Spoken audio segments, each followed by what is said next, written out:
walks in purpose. She never forgets who she is.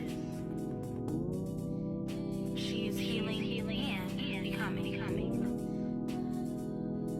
She is becoming the best version of herself every single day.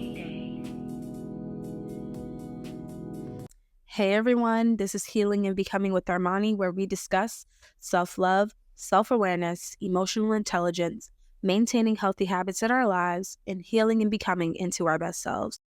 So before I start this video, I have to definitely introduce myself because this is my very first video. So I'm a 24-year-old who has a political science degree. I am a huge activist for social justice. I am a woman empowerment enthusiast. I am a mental health and holistic wellness enthusiast. I make my own music. I am a content creator. And most importantly, I am a woman of God. I am actually a certified minister.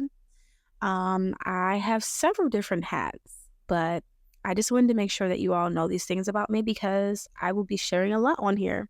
So let me not forget to mention that I have my own podcast. It's also called Healing and Becoming as well.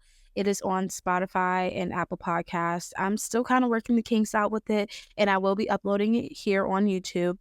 However, the difference between the actual videos that I'll be doing here versus the actual podcast is with the podcast, I do more self-reflections.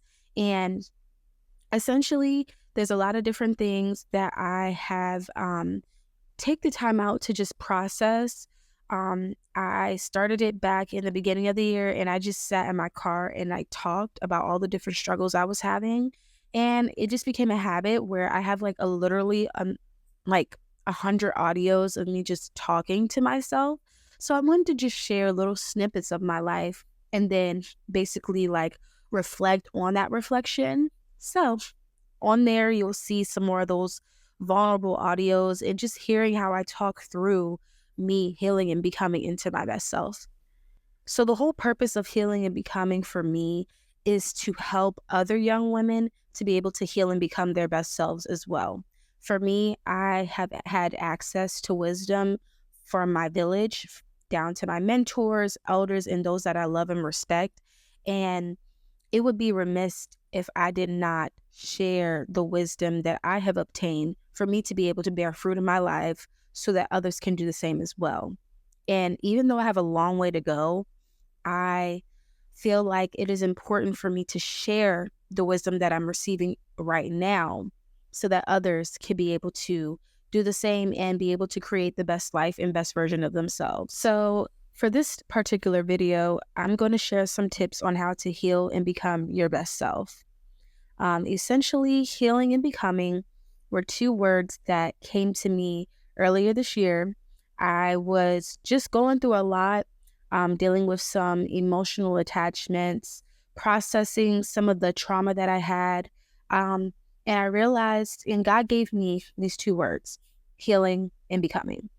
The ing in healing and becoming, it's a continuous cycle. And that is something that I believe we all go through, is that we continuously are healing and becoming into new versions of ourselves every single day. And when I first did my first audio of healing and becoming, I found myself being able to purge all of the negative feelings that I was having. And it made me realize how important it is to be vulnerable and transparent with myself. So step one to healing and becoming your best self is being intentional and remembering that you are a lifelong student. You do not know everything, okay? Even if you're somebody like myself who grew up being known as the golden child, who was known as being mature for your age, you don't know everything, okay? So being intentional and setting clear goals for yourself are very important to healing and becoming your best self. So the best thing that you could ever do for yourself is making sure you intentionally write your goals out. I don't care if it is a Google Doc. I don't care if it's a planner. As long as you write your goals out, you will be able to identify what it is that you have to do and then take action. Okay, so, and then also ask yourself these three questions. The first one is, what does the best version of myself look like? Or what do I want the best version of myself to look like? So, does that mean that you want your version of yourself to look like someone who's vulnerable and transparent, yet still be brave and stand up for yourself? Um, a version of yourself that sets boundaries, a version of yourself that has a balance between your strengths and your weaknesses.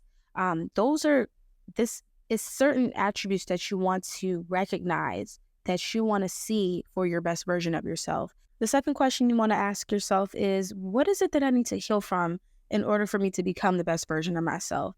So if that requires you to go to therapy or do some shadow work or to do some self-reflection, go do that. Make sure you journal. Make sure you take the time out to get to know yourself and figure out what it is that you need to do so that there's nothing holding you back from being able to reach the version that you want to see.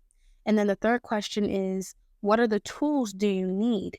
What are the tools that I need to achieve the best version of myself? So like I said, and I mentioned therapy, that is probably the number one thing that I believe is important and significant in being able to evolve as an individual. Therapy has saved my life. I've been consistent in therapy for over a year now, and I have seen a tremendous change in the kind of person that I am. I do understand that there are people out there that do not have health insurance, therefore they're not able to access therapy. However, I do want to make sure that I share resources and information as well with these episodes, so I will make sure that I link it in the description. Also, I do want to make sure that people understand that there are also other tools out there besides therapy. For example, there are audiobooks, there are podcasts. There's just so many different things out here, so much wisdom that is being given. And we have to remind ourselves to know that we're going to be forever lifelong students. So you're going to always be learning. So find a mentor, find someone that you admire, find someone that aligns with your goals, and remind yourself that there is going to always be somebody that you're going to learn from, and you're going to have to always obtain wisdom consistently. So the second step to healing and becoming your best self is to prioritize your individualism. That is one of my favorite steps. Why? Because I recently moved out on my own this year, which is something I'm so proud that I accomplished. And I have discovered so much about myself since I've moved out of my parents' house. So I have been able to establish routines. I've been able to rediscover my likes that I've done away with a long time ago, like making my music. I've been able to discover new things that I like. I've been able to understand who I am, understanding what my triggers are, and all the different things that make me who I am, just by being able to prioritize my individualism. Even if you're in a long-term relationship, I've been in one for quite some time, and I thought that this year we would live together or we would get engaged, but God had different plans, and I'm so glad that He derailed them so that He could have the plans that He had for me this year, because I cannot imagine my life not being able to have the opportunity to live on my own, to be able to get to know myself, to be able to prioritize my individualism. It's so important that a young woman gets to know herself as much as she can before she enters into the roles and responsibilities of a wife and a mother. And this is something I'm very passionate about because I've seen on numerous occasions where I've seen a lot of my peers who have become early mothers and early wives in their 20s, and they really don't know themselves, so they get lost in that role and they get lost in the responsibilities of those roles.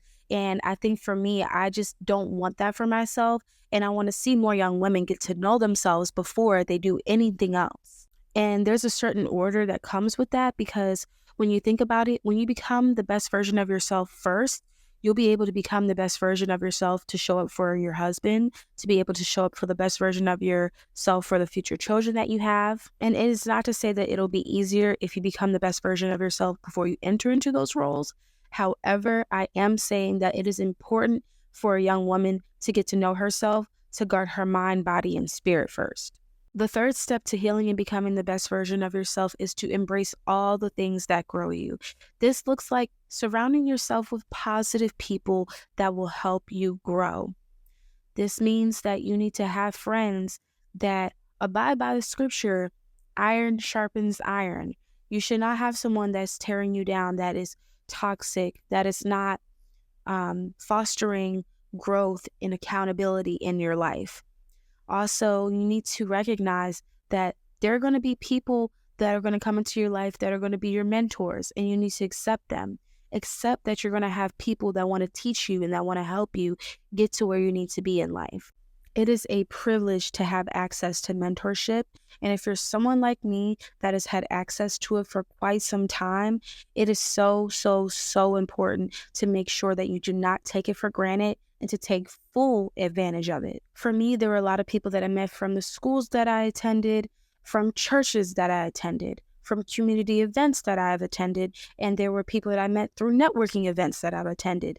And each person that I've met in those different seasons of my life, I've been able to stay in touch with them, and they're willing to be able to provide me wisdom, and I'm able to access that and be able to apply what I need in my life. Also, embrace the failures and the setbacks and pivoting. There is power in the pivot. I don't know if that's a book or not, but I've heard it somewhere. And one of the things that I've learned this year is to not believe in setting something in stone for too long, because you don't know how life might change. And when things change, it might be for the better for you. Like for me, I was kind of hell bent on moving out on my own. But guess what? It was the best thing that ever happened to me. And then there were some setbacks, and then there were some failures. But all of these things stretch you and they grow you as a person. So the fourth step to healing and becoming the best version of yourself is to become gratefully aware. So this is a combination between gratitude and self-awareness.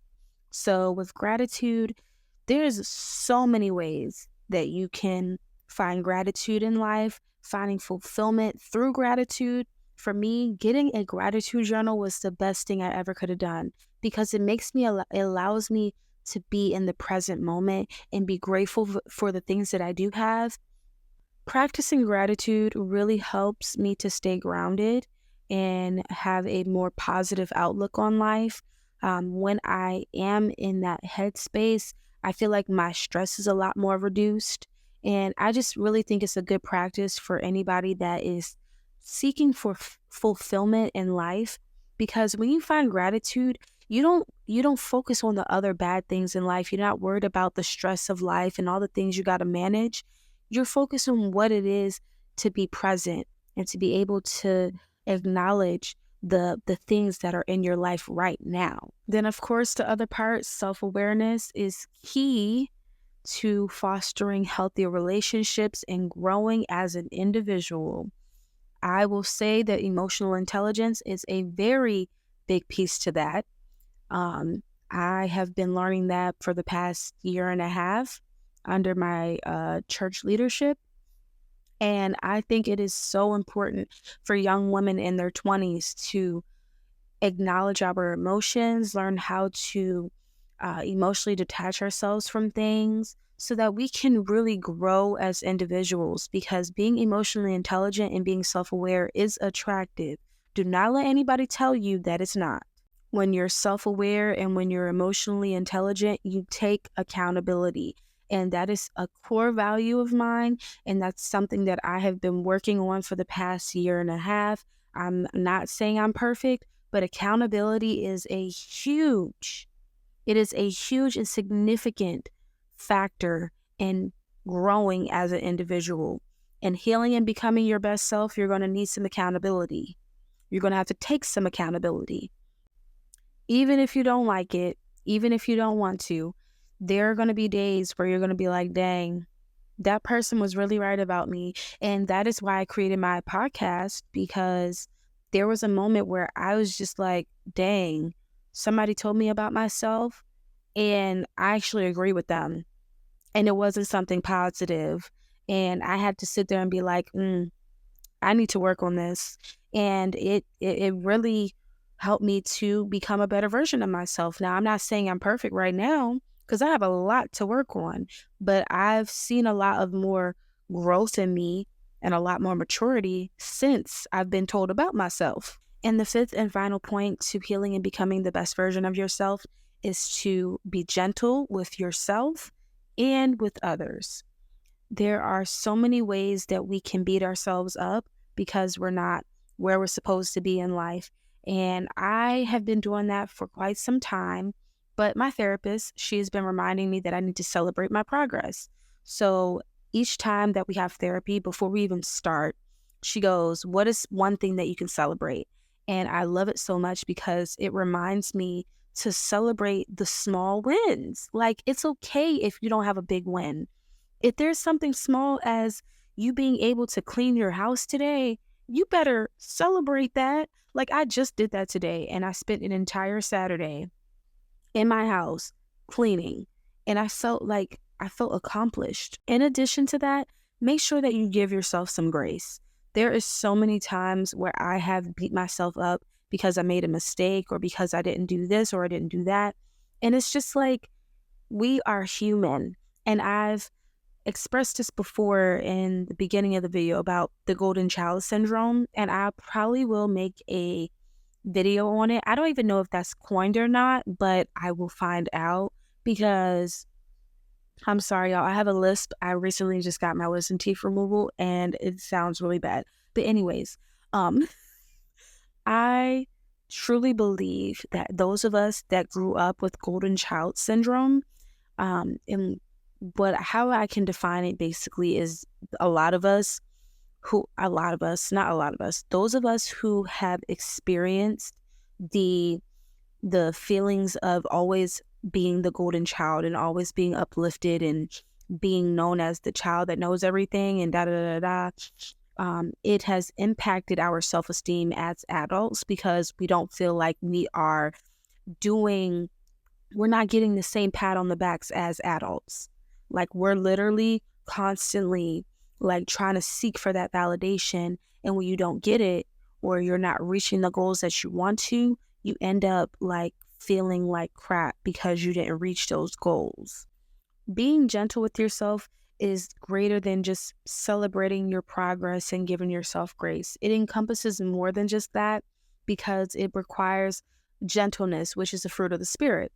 And learning how to exercise gentleness in a manner where you're being able to be accessible to others in your community. So that means volunteering, mentoring, um, making sure that you're more than just available for yourself, but available to others, giving your time, being generous with your time, being generous with your energy, being generous with your money, but still being gentle to yourself and others. So there has to be a healthy balance because I have remembered times where I was overly generous and then I ran myself into the ground. Having a healthy balance of prioritizing self-care and prioritizing your gentleness towards others will really help foster personal growth. And that self-care piece, I will say, make sure that you don't neglect yourself. Prioritizing self-care is more than just going to get my feet done or going to get my hair done, although it is a wonderful luxury to be able to get those things done. It is more than just the surface wise things. Prioritizing self-care looks like making sure that I'm doing all the self-reflections, affirmations, um, looking at myself and admiring all my different features, acknowledging my talents and my gifts, pumping myself up to know that I can be confident in my own skin and confident in my own abilities. It is okay to be confident, especially for us who are Black women in this world. Do not dim your light. It is okay to be who you are and to be bold and to be passionate about things, because there were times where I felt shamed for wanting to be vocal about certain things. It is okay to be you, to be the bold, passionate person that you are, if you are that person. Things like prioritizing self care is getting adequate rest, making sure you're practicing mindfulness. And for me, I like to do yoga, so I like to meditate. I like to do all the things that calm my spirit because I can be a little too much sometimes. I can really be stressing out a lot. And it's really important that I stay grounded because I love to give and I love to help others, but it's important to pour into my own cup as well. Don't let me go into a tangent because I will make a video on that eventually. But, anyways, I hope you all enjoyed this video. I know this was my very first, so I hope I wasn't too long winded because I am a long winded person. Just giving y'all a heads up. But anyways, I hope you enjoyed this video. Make sure you like, subscribe, comment, and let me know what y'all want to hear because healing and becoming is going to be a movement. And I mark my words, y'all, it's going to be a movement. My hope is that those who are watching this video, that you see the value in what I've spoken today. And even if it's one person that acknowledges that it was helpful, I'm still grateful for that. So remember, the next time you feel like you're hard on yourself, remember to give yourself some grace and remember that you're still healing and becoming. She is healing and becoming. She is becoming the best version of herself.